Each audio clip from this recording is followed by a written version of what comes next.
कहानी की शुरुआत होती है 9 अक्टूबर 1944 को, जब स्कॉटलैंड में कुछ फौजियों की टुकड़ी ग्रेगरी नाम के एक आदमी को गिरफ्तार करने के मिशन पर निकली थी। ग्रेगरी हिटलर का खास आदमी था और साथ ही वो किसी खुफिया ग्रुप का लीडर भी था। उस रात ग्रेगरी ने खुलासा किया कि उसने दूसरी दुनिया में जाने का पोर्टल खोल लिया है। अब वो इस पोर्टल के जरिए दूसरी दुनिया से 7 राक्षसों को बुलाएगा ताकि वो हिटलर के सभी दुश्मनों को खत्म कर दें। इधर ट्रेवर नाम के प्रोफेसर ने इस अनहोनी को टालने के लिए जर्मन फौज पर ग्रेनेड फेंक दिया, जिसके धमाके से कुछ जर्मन फौजी मारे गए और फिर दोनों गुटों में भयंकर लड़ाई शुरू हो गई। तब ग्रेगरी ने अपनी खतरनाक निंजा स्किल्स से अपने दुश्मनों के परखच्चे उड़ा दिए। उसकी कलाइयों में तलवारें बंधी हुई थी, जिनके वार से वो अपने विरोधियों को जख्मी कर रहा था। उधर ट्रेवर पर जानलेवा हमला हुआ और उसे लग रहा था कि वो जल्द ही मारा जाएगा, तो उसने पोर्टल को उड़ाने के लिए उस पर ग्रेनेड फेंक दिया। ग्रेगरी ये देखते ही तुरंत बॉम्ब उठाने गया, मगर तभी धमाका हो गया। इस वजह से पोर्टल तो बंद हो गया, लेकिन उससे पहले ही ग्रेगरी भी उड़कर पोर्टल के उस पार पहुंच गया था। अब वो भी उस दूसरी दुनिया में जा चुका था। कुछ पलों बाद ट्रेवर उठा और उसने कहा कि पोर्टल काफी समय से खुला हुआ था, यानी दूसरी दुनिया से जरूर कोई जीव तो यहाँ आ गया होगा। अब उसने अपने फौजियों को इस इलाके की छानबीन करने को कहा। फिर ट्रेवर अपने जख्मों पर पट्टी कर रहा था कि अचानक उसे लाल रंग का एक छोटा सा जानवर दिखाई दिया। उसने तुरंत फौजियों को गोलीबारी बंद करने को कहा। वो जानवर के पास गया तो उसे एहसास हुआ कि वो काफी छोटा है, ये शायद किसी राक्षस का बच्चा था। तब उसने जानवर को चॉकलेट देकर उससे दोस्ती करने की कोशिश की और उसका भरोसा जीतकर ट्रेवर ने उसे पकड़ लिया। वो बेहद छोटा था, इसलिए ट्रेवर ने उसे गोद लेने का फैसला किया। फिर उसने अपने फौजियों के साथ मिलकर इस छोटे से राक्षस का नाम हेल बॉय रखा। इसके कई साल बाद हम कुछ यात्रियों को देखते हैं जो सुनसान इलाकों में चल रहे थे। ये लोग असल में ग्रेगरी के साथी थे। एक दिन उन्हें एक प्राचीन मंदिर मिला, पर जैसे ही वो अंदर घुसे तो उन्होंने अपने गाइड को बेरहमी से मार डाला और उसके खून की बलि चढ़ाकर ग्रेगरी को दूसरी दुनिया से वापस बुलाने की प्रक्रिया शुरू की। वहीं दूसरी ओर अब ट्रेवर न्यूयॉर्क में साइंटिस्ट के तौर पर काम कर रहा था। उसने आज तक हेल बॉय को पूरी दुनिया की नजरों से बचा कर रखा था। खैर, फिर हम न्यू आर्क नाम के एक शहर को देखते हैं, जहां ब्यूरो ऑफ पैरानॉर्मल रिसर्च मौजूद था। जॉन मायर्स नाम का एक जवान FBI ऑफिसर हाल ही में वहां काम करने आया था। जब वो बिल्डिंग में पहुंचा तो उसे सेक्टर 51 में भेजा गया, जहां उसने एब नाम के एक ह्यूमनॉइड क्रीचर को देखा। इस अजीबोगरीब जीव को सेंट ट्रिनियन हॉस्पिटल के खुफिया चेंबर में पाया गया था। अब जॉन डॉक्टर ट्रेवर के साथ मिलकर इसके बारे में और रिसर्च करने वाला था। तब ट्रेवर ने एजेंट क्ले से कहा कि वो जॉन को बाकी पैरानॉर्मल क्रीचर्स से मिलवाए। जब जॉन ने पहली बार हेल बॉय को देखा तो उसके होश उड़ गए, क्योंकि बाहर की दुनिया में हेल बॉय की कॉमिक्स काफी मशहूर थी, लेकिन उसे असलियत में बहुत कम लोगों ने देखा था। खैर, हेल बॉय अब जवान हो चुका था और वो अक्सर अपनी बिल्लियों के साथ कमरे में बंद रहता। इधर जॉन को तो यकीन ही नहीं हो रहा था कि हेल बॉय असली है। खैर, तभी अलार्म बजा तो ट्रेवर और जॉन को लाइब्रेरी के लिए निकलना पड़ा। उन्हें हेल बॉय और एब को आम लोगों की नजरों से बचाकर लाइब्रेरी तक ले जाना था, इसलिए उन्हें एक ट्रक में ले जाया गया और वो सीधा लाइब्रेरी के अंदर ही उतरे। वहां पहुंचकर ट्रेवर और जॉन को खबर मिली कि एक बहुत बड़े और ताकतवर क्रीचर ने यहाँ के 6 गार्ड्स पर हमला करके उनकी जान ले ली थी। अब ट्रेवर ने समुद्र के रहस्यमयी जानवरों की मदद से उस राक्षस को ढूंढ निकाला और फिर हेल बॉय अपनी बंदूक में पवित्र पानी भरकर राक्षस का सामना करने को तैयार हो गया। जब हेल बॉय कमरे में घुसा तो उसने देखा कि राक्षस एक और आदमी को नोच कर खा रहा था। हेल बॉय ने अंदर घुसते ही कहा, अगर अपने घुटने टेक के सरेंडर कर देगा तो जान बच जाएगी, वरना तेरे गोटे तेरे मुंह में दे दूंगा, समझा?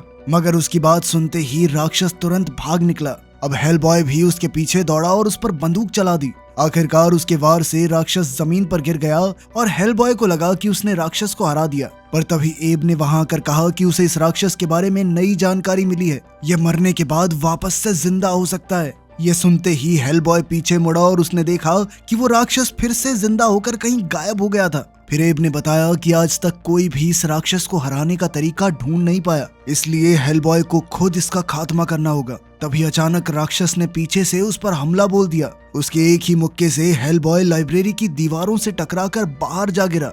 अब वो एक सुनसान गली में था कि अचानक ग्रेगोर हेल बॉय के सामने आ गया। उसने हेल बॉय को अपना बेटा कहकर ये खुलासा किया कि उसके बनाए पोर्टल की वजह से ही हेल बॉय इस दुनिया में आया था। लेकिन हेल बॉय इतनी जल्दी उसकी बातों में आने वाला नहीं था। उसने ग्रेगोर का काम तमाम करने के लिए तुरंत अपनी बंदूक उठाई, पर अचानक ग्रेगोर गायब हो गया। उसी पल पीछे से वो राक्षस आ गया और उसने अपनी 20 फुट लंबी जीभ से हेल बॉय पर हमला करने की कोशिश की, मगर खुशकिस्मती से जॉन ऐन वक्त पर वहां आ गया और राक्षस पर धुआंधार गोलीबारी शुरू कर दी।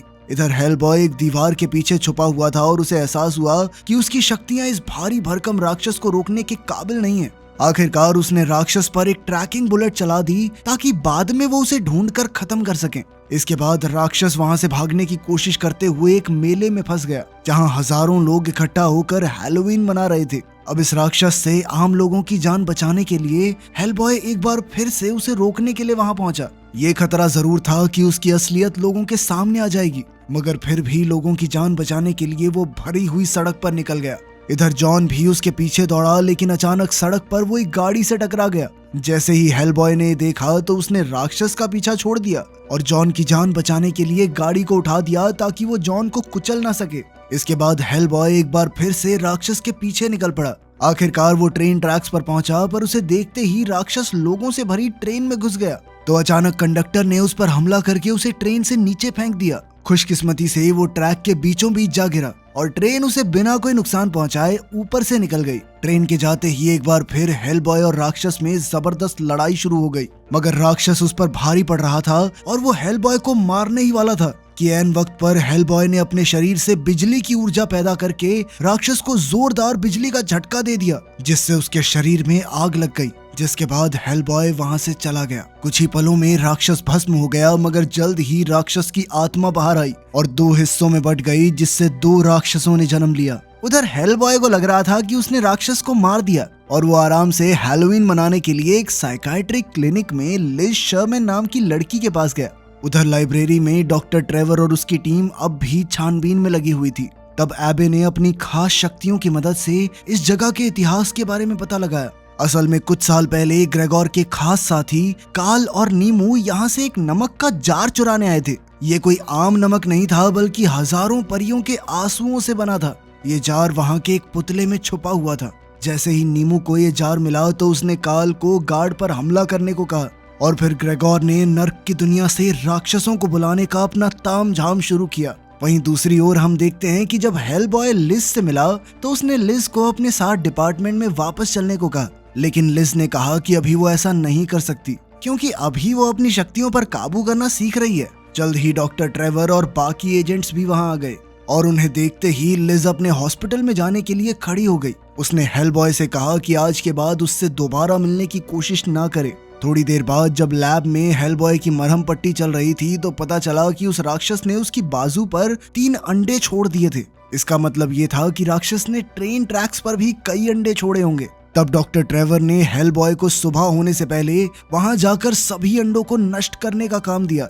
फिर रात को हम देखते हैं कि लिज अपने बिस्तर में सो रही थी तो ग्रेगोर चुपके से उसके कमरे में आया। उसने लिज को अपने वश में करके सपना दिखाया जिसमें लिज ने अपनी शक्तियों पर काबू खो दिया था, जिस वजह से उसके आसपास के सभी लोग और चीजें आग में जलकर राख हो गए। इतना भयानक सपना देखते हुए अचानक लिज के शरीर में भी आग लग गई और अचानक पूरे अस्पताल में जबरदस्त धमाका हो गया। वहीं दूसरी ओर जॉन को इन राक्षसों और अजीबोगरीब क्रीचर्स की दुनिया में काम करना थोड़ा अजीब लग रहा था। उसने कहा कि वो इस डिपार्टमेंट में और काम नहीं करना चाहता क्योंकि हेलबॉय उसकी मदद लेने को राजी ही नहीं है। लेकिन बाद में ट्रेवर ने खुलासा किया कि वो काफी बीमार है और अब उसके पास ज्यादा समय नहीं बचा। इसलिए ट्रेवर ने जॉन से कहा कि मेरे जाने के बाद तुम्हें ही हेलबॉय का ख्याल रखना होगा। ये सुनकर जॉन का दिल पिघल गया और वो वहीं रुक गया। इसके बाद उसे हॉस्पिटल में हुए धमाके की खबर मिली तो वो लिज से मिलने पहुंचा, जिसे एक सेल में कैद कर दिया गया था। अब जॉन ने भी लिज को डिपार्टमेंट में वापस शामिल होने को कहा। फिर अगली सुबह हेलबॉय अपनी टीम के साथ ट्रेन स्टेशन पर पहुंचा और एबे उन्हें उस जगह पर ले गया जहां राक्षस ने अपने अंडे चिपका रखे थे। वहां जाने के लिए हेलबॉय ने एक मुक्के से दीवार गिरा दी और इसके शोर से काल को एहसास हो गया कि कोई तो अंदर घुस आया है। इसके बाद एबे को एक अंडरग्राउंड नाला मिला और अंडे ढूंढने के लिए उसने अंदर कूदने का फैसला किया। उसके जाने से पहले हेलबॉय ने उसे एक पवित्र सामग्री की डिब्बी दी जो दुश्मनों का सामना करने में उसकी मदद करेगी। इसके बाद एबे सीवर में कूदा और कुछ देर तैरने के बाद उसे अंडे दिखाई दिए, लेकिन जैसे ही वो उन्हें इकट्ठा करने लगा तो उसे एहसास हुआ कि दुश्मन उसके करीब ही है। वहीं ऊपर काल हेलबॉय का ध्यान भटकाने के लिए उसके सामने आ गया तो हेलबॉय उसे देखते ही उसके पीछे दौड़ा। नाले में एबे को राक्षस का घोंसला मिला जहां उसके सारे अंडे मौजूद थे।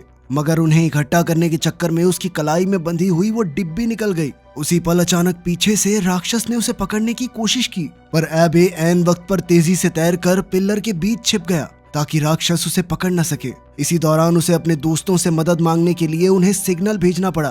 तभी बाहर जो एजेंट्स उसका इंतजार कर रहे थे, उन्हें राक्षस की आत्मा से बना एक दूसरा राक्षस दिखाई दिया। क्वाडी ने उस पर हमला करने के लिए तुरंत अपनी बंदूक तान ली, मगर बंदूक चलाने से पहले ही राक्षस ने उसे बंदी बना लिया। वो क्वेरी को बड़ी बेरहमी से जिंदा चबा गया और जब मॉस ने देखा तो वो डर के मारे वहां से भाग निकला, लेकिन कुछ ही पलों में राक्षस ने उसका भी खात्मा कर दिया। उधर हेलबॉय जब काल का पीछा कर रहा था तो उसे भी राक्षस की आत्मा से बना वो तीसरा राक्षस दिखाई दिया। उसे देखकर हेलबॉय हैरान रह गया, क्योंकि उसे तो अब तक यही लग रहा था कि उसने राक्षस का खात्मा कर दिया। अब जल्द ही दोनों में घमासान युद्ध शुरू हो गया और वो दोनों लड़ते हुए एक सुरंग में जा गिरे। वहां से वो सीधा ट्रेन स्टेशन पर बाहर निकले। वहां राक्षस ने हेलबॉय को बहुत जोर से दीवार पर फेंक दिया, तो हेलबॉय ने उस पर हमला करने के लिए पूरा फोन बूथ ही उखाड़ लिया। हेलबॉय ने उस पर कई जबरदस्त हमले किए, पर फिर राक्षस ने उसके हाथ से फोन छीन लिया और एक पिल्लर तोड़ डाला, जिससे अचानक छत टूटकर हेलबॉय पर आ गिरी। बुरी तरह कुचले जाने के बावजूद भी हेलबॉय उठ खड़ा हुआ और उसने राक्षस को एक बार फिर से ललकारा, मगर अब हेलबॉय काफी ज्यादा जख्मी हो चुका था और उसकी पीठ पर कांच के टुकड़े घुस गए थे। इसी मौके का फायदा उठाकर राक्षस ने उसे उठाकर सीधा दूसरी मंजिल पर फेंक दिया। अब राक्षस उसके पीछे ऊपर पहुंचा और उसे देखते ही सभी लोग डर के मारे वहां से भाग निकले। तभी हेलबॉय को जमीन पर एक टोकरी मिली जिसमें कुछ बिल्लियां थी, तो उसने उन्हें बचाने के लिए टोकरी उठा ली। इसके बाद जब राक्षस ने अपनी लंबी जीभ से हमला किया तो हेलबॉय ने उसकी जीभ पकड़कर उसे गोल गोल घुमा दिया और सीधा ट्रैक्स पर फेंक दिया, मगर राक्षस जैसे तैसे सुरंग की छत पर लटक गया। लेकिन उसी पल अचानक तेजी से आ रही ट्रेन ने उसे बुरी तरह कुचल दिया। आखिरकार राक्षस को खत्म करने के बाद हेलबॉय ने मालिक को उसकी बिल्लियां लौटा दी। वहीं दूसरी ओर एबे स्यूअर से बाहर निकल आया था, मगर वो ये नहीं जानता था कि राक्षस के सैकड़ों अंडे टूटना शुरू हो गए थे। तभी अचानक क्ले ने काल को आते देखा, तो उसने अपनी बंदूक निकाल ली, मगर उसकी गोलियों से काल को कोई फर्क नहीं पड़ा। अब काल ने अपने निंजा ब्लेड से तेज तरार वार करके क्ले को बुरी तरह जख्मी कर दिया। इसके बाद काल भी जख्मी क्ले के साथ लेट गया और उसका शरीर कांपने लगा। कुछ समय बाद जब हेलबॉय वहां पहुंचा तो उसने देखा कि क्ले काल के साथ बेहोश पड़ा था, तो उसने तुरंत एम्बुलेंस को बुलाया। इसके बाद हेलबॉय जब डिपार्टमेंट में लौटा तो उसे खबर मिली कि क्वेरी और मॉस की भी हत्या हो गई है और राक्षस के हमले के बाद एबे की हालत भी काफी नाजुक थी। इसके अलावा डॉक्टर्स ने कहा कि क्ले अगली सुबह तक बच नहीं पाएगा। ये सब सुनकर हेलबॉय गुस्से से आग बबूला हो गया, लेकिन ऐन वक्त पर जॉन लिज को साथ लेकर वहां पहुंचा और उसे देखकर हेलबॉय ने खुद को शांत किया। उस रात उसने लिज को अपने प्यार का इजहार करने के लिए कविता लिखने का फैसला किया, लेकिन बाद में जब उसे पता चला कि लिज जॉन के साथ डेट पर जाने वाली है तो उसका दिल टूट गया। वहीं दूसरी ओर डॉक्टर ट्रेवर लैब में काल की लाश पर रिसर्च कर रहे थे। उन्होंने देखा कि काल की आंखों की पलकें और दोनों होठ कटे हुए थे। उधर लिज जॉन के साथ डेट पर जा रही थी, तो हेलबॉय को जॉन से जलन हो रही थी और उसने उनका पीछा करने का फैसला किया। जब उसने लिज को जॉन की तस्वीर लेते हुए देखा तो वो गुस्से से भरकर उनके साथ वाली बिल्डिंग पर कूद गया। इस चक्कर में वो गिरने से बाल बाल बचा और जैसे तैसे छत पर आ गया। तभी उसकी मुलाकात एक छोटे से लड़के से हुई जिसने हेलबॉय को पहचान लिया था। हेलबॉय ने उसे चुप रहने को कहा क्योंकि वो बहुत जरूरी मिशन पर था। उधर लैब में ट्रेवर काल की लाश के साथ मिले नोट को समझने की कोशिश कर रहा था कि अचानक काल एकदम से वापस जिंदा हो गया। उसने अपने कपड़े पहने और अपना अधूरा मिशन पूरा करने निकल पड़ा। जैसे ही वो लाइब्रेरी में ट्रेवर के सामने आया तो ट्रेवर को एहसास हुआ कि काल महज एक पुतला है जिसे ग्रेगोर ने अपने वश में कर रखा था। फिर काल ने ट्रेवर के सर पर हाथ रखकर उसे आने वाले भविष्य की झलक दिखाई। उसने कहा कि हेलबॉय की तकदीर के मुताबिक वो नर्क का पोर्टल खोलेगा, जिसके बाद इस धरती का सर्वनाश हो जाएगा। ये सब बताने के बाद आखिरकार काल ने ट्रेवर की गर्दन काट कर उसे मौत के घाट उतार दिया। वहीं दूसरी तरफ जॉन और लिज एक पार्क के बेंच पर बैठे थे और हेलबॉय दूर से उन्हें देख रहा था। जल्द ही हेलबॉय को एहसास हुआ कि जॉन लिज के करीब आने की कोशिश कर रहा है, तो उसने दूर से ही जॉन के सर पर एक छोटा पत्थर दे मारा। जॉन गुस्से में खड़ा होकर इधर उधर देखने लगा, लेकिन सही टाइम पे हेलबॉय और वो बच्चा छुप गए। फिर जल्द ही ब्यूरो ऑफ पैरानॉर्मल रिसर्च और डिफेंस के कुछ ऑफिसर्स वहां आए और लिज से बात की। उन्हें देखते ही हेलबॉय समझ गया कि कुछ तो गड़बड़ हो गई है। फिर जैसे ही हेलबॉय लैब में पहुंचा तो उसे खबर मिली कि डॉक्टर ट्रेवर यानी उसके पिता की मौत हो गई है। हेलबॉय को इससे काफी गहरा सदमा लगा क्योंकि ट्रेवर के अलावा उसका इस दुनिया में कोई नहीं था। इसके बाद हेलबॉय ने खुद को लाइब्रेरी में बंद कर लिया और पूरे 3 दिन तक किसी से बात नहीं की। लिज उसके लिए काफी परेशान थी, इसलिए वो उससे बात करने लगी। वो चाहती थी कि हेलबॉय मॉस्को जाके छानबीन करे क्योंकि मरने से पहले डॉक्टर ट्रेवर को यही सुराग मिला था। अब लड़का चाहे थोड़ा लाल हो लेकिन है तो लड़का ही ना। वो जल्द ही मॉस्को के लिए निकल पड़ा। रास्ते में उसने उस राक्षस के बारे में कुछ पुरानी किताबें पढ़ी तो उसे पता चला कि इस राक्षस को एक बार मारने पर उसके जैसे 2 पैदा हो जाते हैं। इसका मतलब ये था कि अगर उसे हमेशा के लिए खत्म करना है तो हेलबॉय को उसकी सारी कॉपीज और सभी अंगों को एक साथ खत्म करना होगा। खैर पूरे दिन के लंबे सफर के बाद आखिरकार उसकी टीम बर्फ से ढके रेगिस्तान में पहुंची जिसके बीचों बीच एक कब्रिस्तान मौजूद था। अब उनका अगला पड़ाव था ग्रेगोर की कब्र को ढूंढना। तब हेलबॉय ने एक कंपास के जरिए सबको सही दिशा दिखाई। अब वो सभी इवान नाम के एक आदमी की कब्र पर पहुंचे और फिर हेलबॉय ने एक जादुई प्रक्रिया करके इवान को एक बार फिर से जिंदा कर दिया। फिर उसने इवान को अपनी पीठ पर चढ़ाया और उसके बताए रास्ते पर चलते हुए वो जमीन के नीचे बनी सुरंगों में घुस गए। मगर वहां जाकर उनके सामने कई दीवारें खड़ी हो गई जो उन्हें आगे जाने से रोक रही थी। खैर हेलबॉय रास्ते पर आगे बढ़ा और उसने लाइम को इवान का शरीर उठाने को कहा, मगर अब टॉम नाम का ऑफिसर बुरी तरह डर चुका था और उसने हेलबॉय को दरवाजा तोड़ने का हुक्म दिया ताकि वो सही सलामत बाहर जा सके। लेकिन हेलबॉय का कहना था कि ये उनके लिए बेहद खतरनाक साबित हो सकता है। लेकिन टॉम ने बार बार यहाँ से निकलने की रट लगा रखी थी। उसी पल अचानक एक भारी भरकम हथौड़े ने लाइम और इवान पर जबरदस्त हमला कर दिया जिस वजह से आधा पुल भी टूट गया। तभी हेलबॉय ने देखा कि दरवाजा बंद होने ही वाला है तो उसने तुरंत टॉम को अंदर फेंका और हथौड़े के वार से पहले ही कूदकर अंदर आ गया। इसके बाद जब दरवाजा बंद हुआ तो उन्हें दूर से संगीत सुनाई दिया। वहीं दूसरी ओर काल को भनक लग गई कि कोई तो अंदर घुस आया है। जैसे ही हेलबॉय और टॉम उसके कमरे में घुसे तो काल ने अपने निंजा ब्लेड से टॉम पर जानलेवा हमला कर दिया, मगर हेलबॉय ने अपनी फौलादी बाजू से उसके वार को रोक दिया। फिर हेलबॉय ने अपनी ताकत दिखाते हुए काल पर कई जबरदस्त हमले किए। वो जानता था कि काल ही उसके पिता की मौत का जिम्मेदार है, इसलिए वो काल को मारकर अपना बदला लेना चाहता था। मगर तभी अचानक उसके पैरों तले जमीन टूट गई और वो एक कुएं में गिरा जिसमें लोहे की सलाखें उसके शरीर के आर पार होने ही वाली थी कि ऐन वक्त पर हेलबॉय एक रस्सी पकड़कर बच गया। अब काल अपनी तलवार से उसकी रस्सी काटने के लिए आगे बढ़ा तो ऐन वक्त पर टॉम ने हिम्मत जुटाकर काल पर पत्थरों से हमला किया। इसी मौके का फायदा उठाकर हेलबॉय खुद बाहर आ गया और काल को कुएं में धकेल दिया। आखिरकार हेलबॉय ने उस पर एक भारी भरकम पत्थर फेंककर उसका काम तमाम कर दिया। वहीं दूसरी ओर जॉन और लिज एजेंट जॉनसन के साथ सुरंगों में आगे बढ़ रहे थे। जल्द ही वो एक तालाब पर पहुंचे जहां राक्षस की आत्मा से पैदा हुई सारी कॉपीज मौजूद थी। उन्हें देखते ही वो डर के मारे वापस दौड़े, मगर उसी पल दरवाजे बंद हो गए और वो तीनों राक्षसों के बीच फंस गए।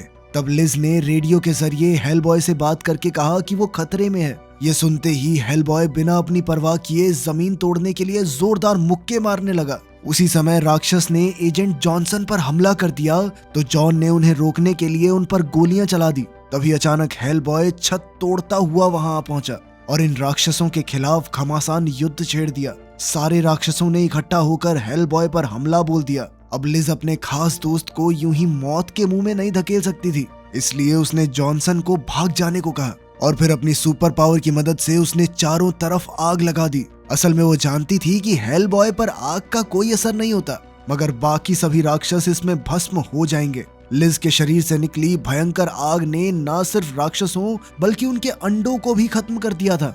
आग लगने की वजह से वहां जबरदस्त धमाका हो गया और सारी सुरंगें टूटकर गिरने लगी, जिस वजह से वो तीनों बुरी तरह जख्मी हो गए। इसके कई घंटे बाद नीमू ने उन्हें ढूंढ निकाला तो ग्रेगोर कहने लगा कि सब कुछ भविष्यवाणी के हिसाब से ही हो रहा है। फिर जब जॉन की आंख खुली तो उसने देखा कि दुश्मनों ने उसे जंजीरों से बांध दिया था। वहीं हेलबॉय को भी बंदी बना लिया गया था। जब उसने लिज को बेहोशी की हालत में देखा तो वो छटपटाने लगा। तब ग्रेगोर ने हेलबॉय के सामने आकर उसे नर्क का दरवाजा खोलने को कहा, मगर हेलबॉय ने इससे साफ इनकार कर दिया। तब ग्रेगोर ने उसे दर्द देने के लिए लिज की आत्मा को अपना गुलाम बनाने का फैसला किया। ये देखकर हेलबॉय गुस्से से आग बबूला हो गया और उसने आजाद होने की कोशिश की ताकि वो लिज को बचा सके। लेकिन ग्रेगोर ने जल्द ही लिज की जान ले ली और फिर हेलबॉय से कहा कि लिज की आत्मा नर्क का दरवाजा खुलने का इंतजार कर रही है। अगर वो उसे वापस जिंदा करना चाहता है तो उसे नर्क का दरवाजा खोलना ही होगा। उसी पल आसमान में चंद्र ग्रहण शुरू हो गया और साथ ही ग्रेगोर ने हेलबॉय की कलाई में बंधा हुआ वो क्रॉस छीन लिया। फिर उसने हेलबॉय से उसका असली नाम पूछा और जैसे ही हेलबॉय ने अपना नाम बताया तो ग्रेगोर ने उसे आजाद कर दिया। उसी पल हेलबॉय का शरीर कई गुना बड़ा हो गया और उसकी शक्तियां भी कई गुना बढ़ गई। जैसे ही उसके सींग पूरी तरह बड़े हुए तो हेलबॉय पिलर की तरफ बढ़ा और उसने अपनी दाईं बाजू उस पर रखकर पहला ताला खोल दिया। ऐसा करते ही बेहद चमकदार ऊर्जा तेज रफ्तार से आसमान में गई और सीधा चांद पर जा लगी। ऐसा करते ही नर्क का पोर्टल खुलने लगा जिसमें से हजारों राक्षस इस दुनिया में आने को तैयार थे। उसी दौरान जॉन ने खुद को आजाद करके डॉक्टर ट्रेवर का क्रॉस ले लिया। अब हेलबॉय आखिरी ताला खोलने ही वाला था कि तभी जॉन ने वो क्रॉस उसकी तरफ फेंक दिया और उसे अपने पिता डॉक्टर ट्रेवर की सिखाई हुई सभी बातें याद दिलाई। क्रॉस को छूते ही मानो हेलबॉय की आंखें खुल गई। उसे डॉक्टर ट्रेवर की कही बात याद आई कि जरूरी नहीं अगर वो राक्षस है तो उसे बुरे काम ही करने होंगे। इस दुनिया में हर एक जिंदा जीव के पास अपने कर्म चुनने की शक्ति होती है। अब ये उस पर निर्भर करता है कि वो अच्छाई का साथ देगा या बुराई का। इस बात का एहसास होते ही हेलबॉय ने अपने ही सींग तोड़ डाले और राक्षसों के इस दुनिया में आने से पहले ही ऐन वक्त पर नर्क का दरवाजा बंद कर दिया। इसके बाद उसने ग्रेगोर पर भी जानलेवा हमला किया और आखिरकार लिज को उठाकर जॉन के साथ निकल पड़ा। मगर उसी पल अचानक ग्रेगोर के पेट से एक वहशी राक्षस निकला जिसका आकार तेजी से बढ़ता जा रहा था। जैसे ही नीमू की नजर इस मॉन्स्टर पर पड़ी तो उसने अपने प्यार की खातिर ग्रेगोर के साथ ही मरने का फैसला किया ताकि वो दोनों एक साथ नर्क में जाएं। उधर जब हेलबॉय सुरंगों से बाहर निकलकर ऊपरी सतह पर पहुंचा तो उसने जॉन से लिज को सुरक्षित जगह पर ले जाने को कहा और खुद ग्रेनेड बेल्ट की मदद से पूरा इलाका उड़ाने को तैयार हो गया। लेकिन जॉन के निकलने से पहले ही ग्रेगोर के पेट से निकले मॉन्स्टर ने हेलबॉय को जकड़ लिया और उसे जोर जोर से इधर उधर पटकने लगा। जैसे तैसे हेलबॉय ने खुद को रिहा किया और फिर एक तलवार उठाकर इस मॉन्स्टर का हाथ काटने को तैयार हो गया। लेकिन इस बार मॉन्स्टर ने उसे फिर से पकड़ लिया और कुछ ही पलों में उसे जिंदा निकल गया। अब मॉन्स्टर के पेट में पहुंचकर हेलबॉय ने ग्रेनेड एक्टिवेट कर दिए जिससे उस मॉन्स्टर के पेट में भयंकर धमाका हो गया। खुशकिस्मती से हेलबॉय इस धमाके से बचकर जिंदा बाहर आ गया और सीधा जॉन से मिलने पहुंचा। जॉन को लिज की काफी चिंता हो रही थी क्योंकि लिज की सांसें नहीं चल रही थी। तब हेलबॉय धीरे से लिज के करीब गया और उसके कान में कुछ कहा जिसके बाद कुछ ही पलों में लिज की आत्मा वापस उसके शरीर में आ गई। जिंदा होते ही लिज ने खुशी के मारे उसे गले लगा लिया। आखिरकार उसे भी एहसास हो गया कि वो भी हेलबॉय को पसंद करती है, इसलिए उसने अपनी शक्ति से शरीर में आग पैदा की और हेलबॉय को चूम लिया। चलो भाई, अपने लाल लौंडे को भी लड़की मिल ही गई, पर बेचारे जॉन के लिए बुरा लग रहा है मुझे। तो मूवी कैसी लगी कमेंट्स में जरूर बताना। मिलते हैं अगली वीडियो में।